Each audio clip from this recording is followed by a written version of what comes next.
അങ്ങകലെ മലമേലെ എന്റെ സന്നിധാനം, ഇങ്ങിവിടെ താഴ്വരയിൽ എന്നേകാന്ത സഞ്ചാരം. ശരണം ശരണം എന്റെ സ്വാമി, എന്റെ വിളിയൊന്നു കേൾക്കെന്റെ സ്വാമി. ഇരുമുടിയേൽക്കൂ സ്വാമി, എന്റെ പാദങ്ങൾ നോവുകയല്ലോ.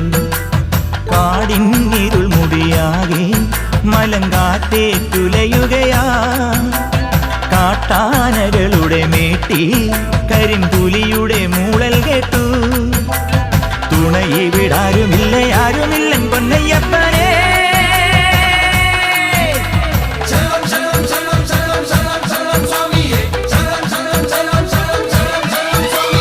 അങ്ങകലെ മലമേലെ എന്റെ സന്നിധാനം,